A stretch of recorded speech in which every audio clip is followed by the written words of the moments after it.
When you really think about it, most people don't fail because they're not talented. They don't fail because they're not capable. They fail because they're too distracted. They're so busy watching what someone else is doing that they forget they've got their own life to build. And that's the danger. Comparison is a thief. It steals your time, your energy, your confidence, and your focus. You wake up in the morning already behind, not because you aren't making progress, but because you're measuring your progress against someone else's journey. And the moment you do that, you've already lost momentum. You've handed over your power. You can't expect to win your race if your eyes are locked on somebody else's lane. You can't develop your gifts when you're too busy observing someone else's shine. Focus is fuel. If you put that fuel toward your own growth, you move. But if you pour that fuel into someone else's story, you stay stuck. Every second you spend watching someone else, you rob yourself of the opportunity to get better. That's why some people never step into greatness, not because greatness isn't available to them, but because they're too distracted to see it. And let me make it plain, you will never know your real potential until you stop monitoring everybody else's. You've got dreams, you've got goals, you've got purpose, but purpose doesn't chase people who are busy scrolling. Purpose doesn't chase people who are glued to somebody else's success. Purpose chases people who are locked in, disciplined, and committed to their own process. The moment you decide, I'm done watching, now I'm working, everything in your life begins to shift. That's the moment success starts taking you seriously. When you focus on yourself, you begin to discover things you didn't even know you had. You begin to see strengths you've been ignoring and weaknesses you've been avoiding. You start recognizing who you truly are, not who the world told you to be. You start hearing your own voice again, and that voice, it gets louder, stronger, clearer, because it's no longer being drowned out by the noise of comparison. There's a level of greatness inside you that will only activate when you stop trying to compete with everybody else and start competing with who you were yesterday. That's the real battle, not the person next to you, not the person online, not the person you've been trying to measure up to. The real competition is the version of you that keeps settling, the version of you that keeps getting distracted, the version of you that keeps wanting the easy path. When you focus on defeating that version, you start to elevate. And when you elevate, success can't help but pay attention. People ask, how do I get ahead? Focus on you. How do I level up? Focus on you. How do I change my life? Focus on you. Because the moment you stop watching everybody else, you start seeing possibilities that were invisible before. Your creativity opens up. Your discipline sharpens. Your confidence grows. Your energy rises. You stop moving from a place of insecurity and start moving from a place of intention. Every step becomes meaningful because it comes from a place of self-awareness, not comparison. And listen, when you truly focus on yourself, you don't need anyone to validate you. You don't need anyone to clap for you. You don't need anyone to co-sign your dreams. Your work becomes your witness. Your discipline becomes your proof. Your consistency becomes your signature. And the more you build yourself, the more success starts gravitating toward you, not because you chased it, but because you became the kind of person it wants to be around. You don't have to chase what you can attract, but attraction only happens when you're aligned, disciplined, and focused on your own lane. So stop watching them. Stop comparing. Stop counting someone else's blessings while ignoring your own. Lock in on yourself every minute, every hour, every day, because when you focus on you, success has no choice but to follow. When people talk about success, they love to talk about the big moments, the breakthrough, the spotlight, the applause. But what they don't understand is that those moments don't happen because of one big action.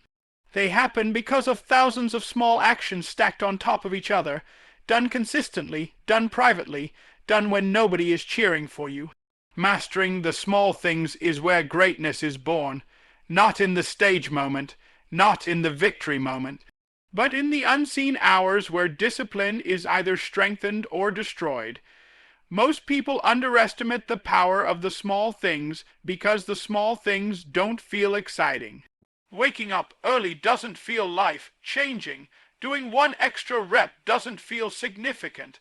Sending that email, practicing that skill, reading that chapter, none of it feels like it's moving mountains. But the truth is, these small actions are asterisk the mountains. They're the foundation. They're the blueprint. They're the quiet proof that you are committed to the person you say you want to become. Success doesn't show up on the day you want it. It shows up after you've done the work when you didn't want to. It shows up when you've built habits that the average person refuses to build. It shows up when you've embraced consistency even when motivation has disappeared. Anyone can do something once. Anyone can be fired up for a day. But the ones who rise are the ones who keep showing up even when the feeling leaves. Your life will change the moment you stop waiting for something big to happen and start honoring the small steps you can take right now. Because if you can't manage the small responsibilities, you'll never be trusted with the big opportunities. If you can't handle the little commitments, you'll never have the capacity for the major blessings. The small things are training ground. They teach you discipline. They teach you patience. They teach you self-control. And those qualities are the things success is attracted to. Think about it. You can have talent, but if you don't have discipline, you lose. You can have dreams, but if you don't have follow-through, they never come to life.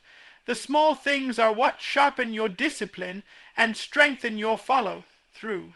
Every time you keep a small promise to yourself, you build credibility with yourself. Your mind starts to believe you. Your body starts to trust you. You stop doubting. You stop delaying. You stop breaking your own commitments. And suddenly, you're becoming someone you can count on. And once you can count on yourself, you become powerful. Because now, you're not depending on motivation. You're not depending on hype. You're not depending on somebody to push you. You're operating from a place of structure, routine, and internal drive. The small things build that. They create consistency to the point where progress becomes part of your identity. You don't have to force success. It naturally follows the person you're becoming. What most people don't realize is that success is never looking for perfection. It's looking for alignment. It's looking for stability. It's looking for someone who can show up every day, even when it's boring, even when it's slow, even when the results aren't immediate. That's where the real growth happens, right there in the moments where nobody is watching. The world sees your results, but it never sees the nights you stayed disciplined. It never sees the sacrifices. It never sees the small choices that separated you from the average. Your breakthrough isn't coming from one big moment. It's coming from your ability to stay committed in the quiet, to handle the details, to do the work that doesn't get applause, to build habits so strong that even on your hardest days, you show up because it's who you are now, not what you feel like doing. And when you've mastered the small things long enough, success starts recognizing you. Success starts respecting you. Success starts chasing you, not because you got lucky, but because you earned it through consistency the world didn't see. Master the small things, and the big things will come running. Most people run from their weaknesses because they think weaknesses make them look small. They think admitting a flaw means admitting defeat. But the truth is, the people who grow, the people who elevate, the people who rise to levels others only dream about, they're the ones who stare their weaknesses straight in the face and say, "You're not going to control me anymore. You can't transform into your greatest self if you keep hiding from the parts of you that need the most work."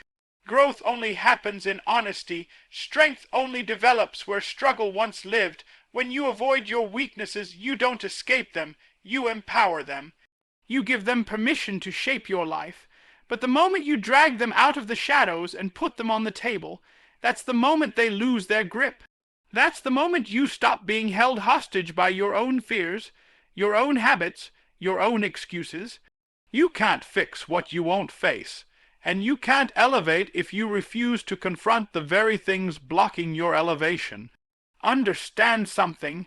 Your weakness isn't your enemy. Your weakness is your teacher.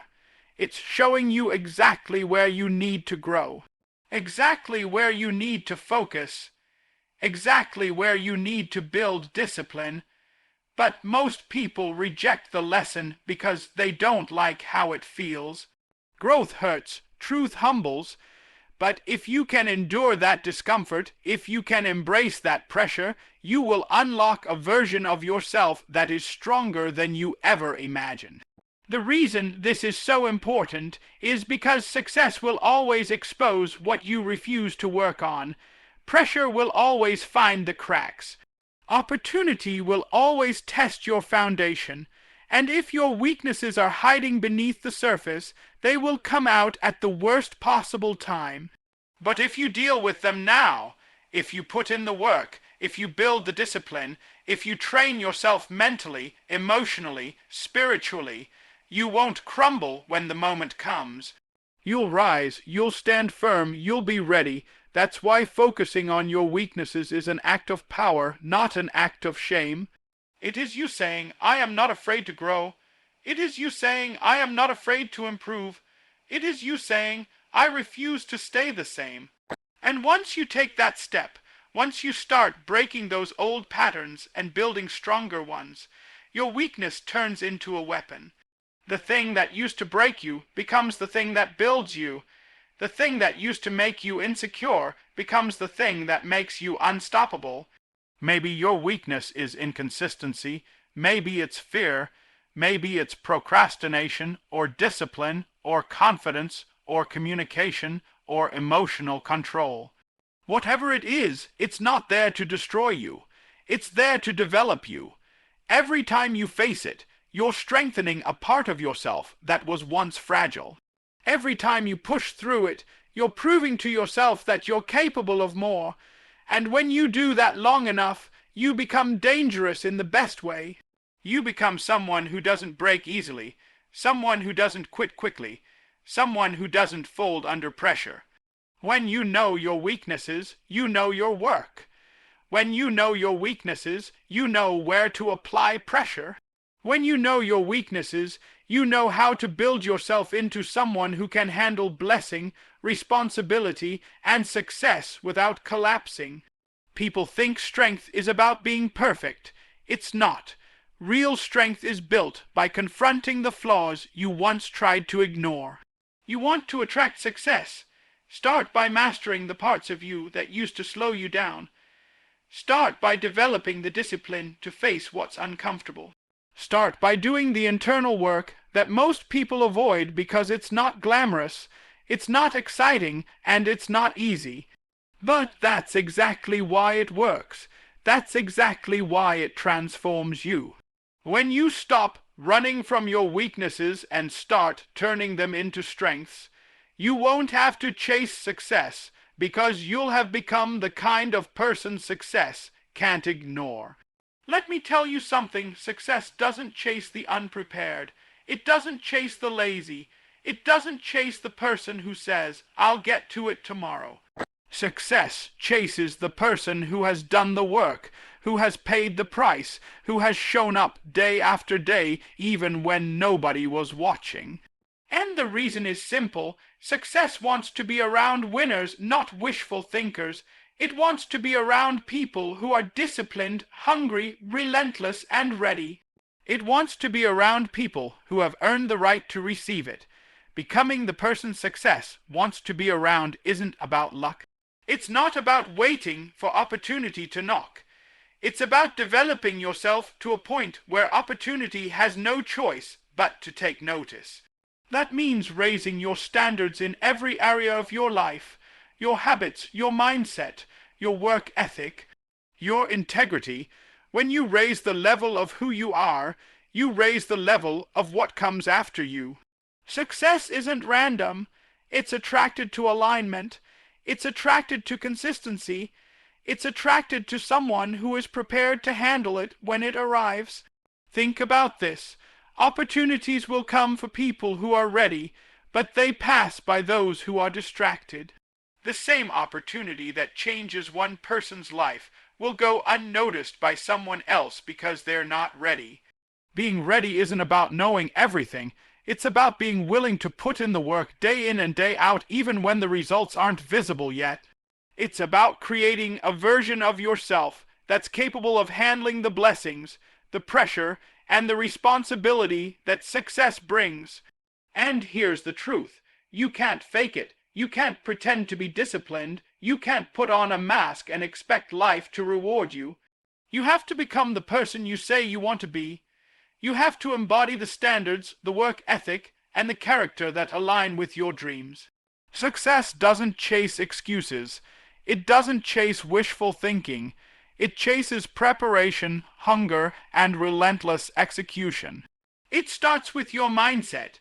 You have to believe you are capable of more, that you are worthy of more, and that your current circumstances don't define your potential. Then you follow that belief with action, consistent, purposeful, relentless action.